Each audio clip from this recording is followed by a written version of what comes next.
Hi അസ്സാം വലൈക്കും welcome back. അപ്പോൾ ഞാനിത് നല്ലൊരു ഈവനിങ് സ്നാക്കിൻ്റെ റെസിപ്പി ആയിട്ടാണ് വന്നിട്ടുള്ളത്. പഴയ മുട്ടക്ക് കയ്യിലുണ്ടെങ്കിൽ പെട്ടെന്ന് തന്നെ ഉണ്ടാക്കിയെടുക്കാൻ പറ്റിയ അടിപൊളിയായിട്ടുള്ള സ്നാക്കാണ്. അപ്പോൾ വീട്ടിൽ കിടക്കുന്നതിന് മുമ്പ് ആരെങ്കിലും എൻ്റെ ചാനൽ ആദ്യമായി കാണുന്നവരുണ്ടെങ്കിൽ പ്ലീസ് ഒന്ന് സബ്സ്ക്രൈബ് ചെയ്ത് സപ്പോർട്ട് ചെയ്യട്ടോ. അപ്പോൾ നിങ്ങൾ വീഡിയോ സ്കിപ്പ് ചെയ്യാതെ മുഴുവനായിട്ട് എന്നെ കാണാനായിട്ട് ശ്രദ്ധിക്കണേ. അപ്പോൾ അതിന് വേണ്ടിയിട്ട് ഞാനിപ്പോൾ മീഡിയം സൈസിലുള്ളൊരു 3 നേന്ത്രപ്പഴം എടുത്തിട്ടുണ്ട്. അപ്പോൾ ഈ ഒരു റെസിപ്പിക്കായിട്ട് പഴം എടുക്കുന്ന സമയത്ത് നല്ലതുപോലെ തന്നെ പഴുത്തിട്ടുള്ള പഴം വേണം എടുക്കാൻ. ഇനി നമുക്ക് പഴത്തിൻ്റെ തോലൊക്കെ കളഞ്ഞിട്ട് ചെറിയ പീസാക്കിയിട്ട് കട്ട് ചെയ്തിട്ടെടുക്കാം. അപ്പോൾ ഓരോ പഴം ഇതുപോലെ 4 പീസാക്കി എടുക്കുക. അതിനുശേഷം ഇതുപോലെ നമുക്ക് ചെറിയ ചെറിയ കഷ്ണങ്ങളാക്കിയിട്ട് അരിഞ്ഞെടുക്കാം. ഇനി നമുക്ക് ഈ പഴം ഒന്ന് വാട്ടിയെടുക്കണം. അപ്പോൾ ഒരു പാനിലേക്ക് കുറച്ച് ഞാനിപ്പോൾ എടുത്തിട്ടുള്ളത് വെളിച്ചെണ്ണയാണ് കേട്ടോ. അതിന് പകരം നെയ്യോ ബട്ടറോ എന്താ കയ്യിലുള്ളത് വെച്ചാൽ നമുക്ക് എടുക്കാം. നെയ്യും ബട്ടറൊക്കെ ആകുമ്പോൾ പ്രത്യേക ഒരു ടേസ്റ്റാണ്, ഉണ്ടെങ്കിൽ അതന്നെ എടുക്കാം. ഇനിയിപ്പോൾ അതിലേക്ക് ഒരു നുള്ളു ഉപ്പ്, 1/4 ടീസ്പൂൺ ഏലക്കാപ്പൊടി, 2 ടീസ്പൂണോളം പഞ്ചസാര, ഇത്ര ഐറ്റംസ് ചേർത്ത് കൊടുത്തിട്ട് നന്നായിട്ട് ഇത് വഴറ്റിയെടുക്കണം. അപ്പോൾ ഏറ്റവും ലോ ഫ്ലെയിമിലിട്ടിട്ട് വഴറ്റിയെടുക്കുക. ഇനിയിപ്പോൾ നിങ്ങൾ എടുക്കുന്ന പായം കുറച്ച് പഴുപ്പ് കുറവുള്ളതാണെന്നുണ്ടെങ്കിൽ ഏറ്റവും ലോ ഫ്ലെയിമിലിട്ടിട്ട് ഈ ഒരു രൂപത്തിൽ വെച്ച് കൊടുത്തിട്ട് കുറച്ച് ടൈം എടുത്തിട്ട് തന്നെ വഴറ്റിയെടുക്കട്ടോ. അപ്പോൾ കറക്റ്റായിട്ട് തന്നെ കിട്ടിക്കോളൂ. ഇനിയിപ്പോൾ പഴം നന്നായിട്ട് തന്നെ വഴണ്ട് കഴിഞ്ഞാൽ അതിലേക്ക് കുറച്ച് തേങ്ങ ചേർത്ത് കൊടുക്കാം. അപ്പോൾ ഞാനിപ്പോൾ ഇതിൻ്റെ ഒന്നും അളവ് പറയുന്നില്ല കേട്ടോ, കാരണം നിങ്ങളുടെ കയ്യിൽ എത്ര ഉണ്ട്, എത്ര ക്വാണ്ടിറ്റി ഉണ്ടാക്കുന്നതിനനുസരിച്ച് തേങ്ങയൊക്കെ ചേർത്ത് കൊടുക്കാം. ചില ആളുകൾക്ക് തേങ്ങ കൂടുതലായാൽ അത്ര ഇഷ്ടമുണ്ടാവില്ല, കുറച്ച് മാത്രം ഇഷ്ടമുള്ളൂ. അപ്പോൾ നിങ്ങളുടെ ഇഷ്ടത്തിനനുസരിച്ച് തേങ്ങയൊക്കെ ചേർത്ത് കൊടുക്കാം. അപ്പോൾ ഈ പഴം ഇവിടെ നന്നായിട്ട് തന്നെ വഴണ്ട് സോഫ്റ്റായിട്ട് വന്നിട്ടുണ്ട് കണ്ടല്ലോ. ഇനി ഈ കൂട്ട് നമുക്ക് മാറ്റി വെക്കാം. ഇനിയിപ്പോൾ അടുത്തതായിട്ടൊരു ബാറ്റർ റെഡിയാക്കി എടുക്കാനുണ്ട്. അപ്പോൾ താര മിക്സിയുടെ ജാറിലേക്ക് മൈദ ചേർത്ത് കൊടുക്കുകയാണ്.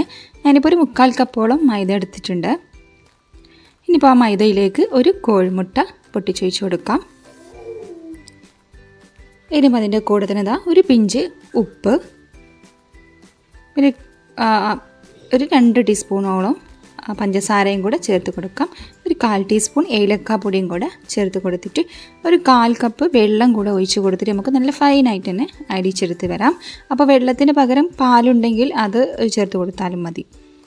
ഇനിയിപ്പോൾ ബാറ്ററി നന്നായിട്ട് അരച്ചെടുത്തിട്ട് ഒരു ബൗളിലേക്ക് മാറ്റി കൊടുത്തിട്ടുണ്ട്. ഇനി മിക്സിയുടെ ജാറിൽ കുറച്ച് വെള്ളം കൂടെ ഒഴിച്ചിട്ട് അതും കൂടെ അതിലേക്ക് ഒഴിച്ച് കൊടുക്കുന്നുണ്ട്. അപ്പോൾ നമ്മൾ സാധാരണ ദോശയൊക്കെ റെഡിയാക്കി എടുക്കില്ല, നല്ല ലൂസ് കൺസിസ്റ്റൻസിയിലുള്ള ബാറ്ററി ആ ഒരു രൂപത്തിൽ വേണം കേട്ടോ അതിൻ്റെ ബാറ്ററി റെഡിയാക്കി എടുക്കാനുണ്ടല്ലോ. അത്യാവശ്യം നല്ല ലൂസായിട്ടുള്ള ബാറ്ററിനാണ്, ഇതാണ് കറക്റ്റായിട്ടുള്ള കൺസിസ്റ്റൻസി. അപ്പോൾ അതിനനുസരിച്ച് വെള്ളമോ പാലൊക്കെ ഒഴിച്ചിട്ട് നിങ്ങൾ റെഡിയാക്കി എടുക്കുക. ഇനി നമുക്കിത് ഓരോ ദോശയായിട്ട് ചുട്ടെടുക്കാനുണ്ട് ഈ ഒരു ബാറ്റർ വെച്ചിട്ട്. അപ്പോൾ മധുരമൊക്കെ ഓരോരുത്തരുടെ ഇഷ്ടത്തിനനുസരിച്ച് ചേർത്ത് കൊടുക്കുക. ഇനി നമുക്ക് ചുട്ടെടുക്കാം. അപ്പോൾ ഒരു പാൻ വെച്ച് കൊടുത്തിട്ട് കുറച്ച് എണ്ണയൊന്ന് തൂക്കി കൊടുത്തിട്ടുണ്ട്. ഇനി നന്നായിട്ട് തന്നെ സ്പ്രെഡാക്കിയിട്ട് നമുക്കിതുപോലെ സാധാരണ നമ്മൾ ദോശയൊക്കെ ചുട്ടെടുക്കില്ല ആ ഒരു രൂപത്തിൽ തന്നെ കുറച്ച് ബാറ്റർ ഒഴിച്ചിട്ട് ഈ ഒരു രൂപത്തിൽ തിന്നാക്കിയിട്ട് പരത്തിയെടുക്കട്ടെ. അപ്പോൾ എത്രത്തോളം തിന്നാക്കിയിട്ട് പരത്തിയെടുക്കാൻ പറ്റുമോ അത്രത്തോളം തിന്നാക്കിയിട്ട് വേണം നമുക്ക് ദോശ ചുട്ടെടുക്കാൻ. അപ്പോൾ മുകൾ ഭാഗം ഒന്ന് ഡ്രൈ ആയി കഴിഞ്ഞാൽ നമുക്ക് മറിച്ചിട്ട് കൊടുത്തിട്ട് അത് പെട്ടെന്ന് തന്നെ റെഡിയാവും കേട്ടോ. മൈദയുടെ ദോശ പെട്ടെന്ന് തന്നെ റെഡിയാവും, അധികം ടൈമൊന്നും വേണ്ട. ഒന്ന് റെഡിയാക്കി എടുത്തിട്ടുണ്ട്. അടുത്തതും കൂടി ഈ രൂപത്തിൽ തന്നെ ഒഴിച്ച് കൊടുക്കുകയാണ്. അപ്പോൾ നമ്മൾ രണ്ടാമത് ഒഴിച്ച് കൊടുത്തത് ആവുന്ന സമയം കൊണ്ട് നമുക്ക് ആദ്യം ചുട്ടെടുത്ത ഈ ഒരു ദോശയിലേക്ക് നമുക്ക് ആദ്യം റെഡിയാക്കി വെച്ചിട്ടുള്ള ആ ഒരു പഴത്തിൻ്റെ മിക്സ് ഉണ്ടല്ലോ അതിൻ്റെ സെൻറ്ററിലോട്ട് വെച്ച് കൊടുക്കാം. എന്നിട്ട് ആ ഒരു ദോശ ഇതുപോലെ 2 ഭാഗത്തുനിന്നും ഫോൾഡ് ചെയ്തെടുക്കാം. ഇനിയിപ്പോൾ മറ്റേ 2 ഭാഗം കൂടെ ഈ ഒരു രൂപത്തിൽ ഫോൾഡ് ചെയ്തിട്ട് ഒരു ബോക്സ് മാതിരി ആക്കിയെടുക്കാം. കണ്ടല്ലോ, ഈ ഒരു രൂപത്തിൽ നമുക്ക് ബോക്സ് ആക്കിയിട്ടെടുക്കാം. അപ്പോൾ ഒരു ചൂടോട് കൂടെ തന്നെ ദോശ മടക്കി എടുക്കുകയാണെങ്കിൽ കറക്റ്റായിട്ട് തന്നെ എല്ലാ സൈഡും ഒട്ടി നിൽക്കും കേട്ടോ. ഇനിയിപ്പോൾ ഒട്ടി നിന്നില്ല എന്ന് വിചാരിച്ചിട്ട് പ്രശ്നമൊന്നുമില്ല. നമുക്ക് ലാസ്റ്റ് ഒരു മുട്ടയുടെ കോട്ടിങ് കൊടുക്കാനുണ്ട്, ആ ഒരു സമയത്ത് കറക്റ്റായിട്ട് തന്നെ ഒട്ടി നിന്നോളൂ. അപ്പോൾ ഞാനിപ്പോൾ ഇത് മുഴുവനായിട്ട് തന്നെ ചുട്ടെടുത്തിട്ട് റെഡിയാക്കി എടുത്തിട്ടുണ്ട്. ഉണ്ടല്ലോ, ഞാനിപ്പോൾ എടുത്തിട്ടുള്ള ആ ഒരു അളവിന് എനിക്കിപ്പോൾ 6 ബോക്സാണ് കിട്ടിയിട്ടുള്ളത്. അപ്പോൾ ഇതിൻ്റെ ഉള്ളിൽ ഫില്ലിങ് വെച്ച് കൊടുക്കുമ്പോൾ അത്യാവശ്യം കൂടുതൽ തന്നെ വെച്ച് കൊടുക്കട്ടെ. അപ്പോൾ ഞാൻ കഴിക്കുന്ന സമയത്ത് നല്ല ടേസ്റ്റ് ഉണ്ടാവുക. ഇനി നമുക്ക് ഓരോ ബോക്സും ഒരു മുട്ടയുടെ കോട്ടിംഗ് ഒന്ന് കൊടുത്തിട്ട് ഷാലോ ഫ്രൈ ചെയ്തെടുക്കാനുണ്ട്.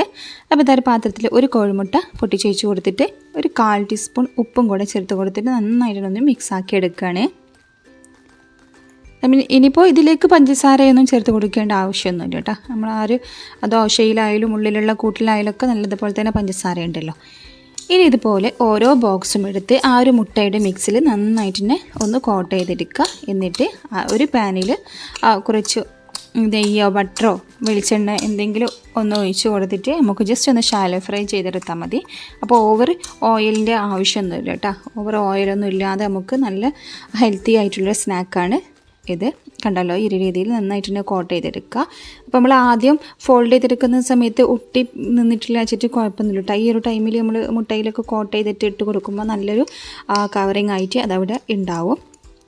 അപ്പോൾ ഇനിയിപ്പോൾ ഇത് പെട്ടെന്ന് തന്നെ റെഡി ആവും കേട്ടോ. ഓവർ ടൈമൊന്നും ആവശ്യമില്ല. കണ്ടല്ലോ, മുട്ടയില്ലേ.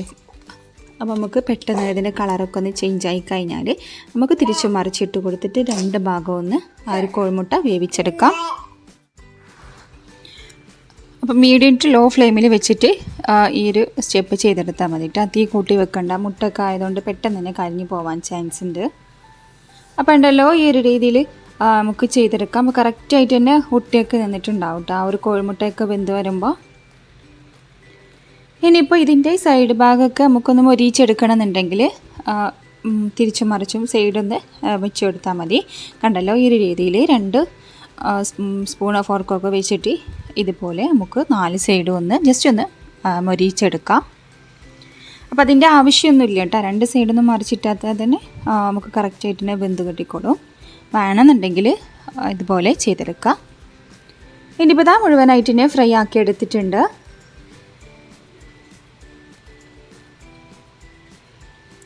അപ്പോൾ കണ്ടല്ലോ, നല്ല അടിപൊളിയായിട്ടൊരു സ്നാക്ക് തന്നെയാണ്. ഇനിയിപ്പോൾ ഓയിലിൻ്റെ ആവശ്യമൊന്നുമില്ല. സ്നാക്കൊക്കെ കഴിക്കുന്ന സമയത്ത് ഓയിലൊന്നും പേടിക്കേണ്ട ആവശ്യമില്ല. ഈ ഒരു രൂപത്തിൽ ഉണ്ടാക്കി കൊടുക്കുകയാണെങ്കിൽ കുട്ടികൾക്കായാലും വലിയവർക്കായാലും നല്ല ഹെൽത്തി ആയിട്ടുള്ള റെസിപ്പി തന്നെയാണ്. നമുക്ക് പെട്ടെന്ന് തന്നെ സിമ്പിളായിട്ട് റെഡിയാക്കി എടുക്കാനും പറ്റും. കണ്ടല്ലോ അതിൻ്റെ ഉൾഭാഗം. അപ്പോൾ ഫില്ലിങ് വെച്ച് കൊടുക്കുമ്പോൾ കുറച്ച് കൂടുതലായിട്ട് തന്നെ വെച്ച് കൊടുക്കുക. അപ്പോൾ ഈ ഒരു റെസിപ്പി എല്ലാവരും എന്തായാലും ഒന്ന് ട്രൈ ചെയ്ത് നോക്കുക. എന്നിട്ട് അതിൻ്റെ ഫീഡ്ബാക്ക് അറിയിക്കുക. വീഡിയോ ഇഷ്ടപ്പെട്ടാൽ ലൈക്ക് ചെയ്യാനും ഷെയർ ചെയ്യാനും കമൻറ്റ് ചെയ്യാനും മറക്കരുത്. സബ്സ്ക്രൈബ് ചെയ്യാതെ ആരെങ്കിലും കാണുന്നവരുണ്ടെങ്കിൽ പ്ലീസ് ഒന്ന് സബ്സ്ക്രൈബ് ചെയ്ത് സപ്പോർട്ടും കൂടെ ചെയ്യുക. അപ്പോൾ ഇത്രയുള്ള ഇന്നത്തെ വീഡിയോ. പുതിയ വീഡിയോയുമായി വീണ്ടും വരാം. അതുവരെ താങ്ക്സ് ഫോർ വാച്ചിങ്. ബൈ.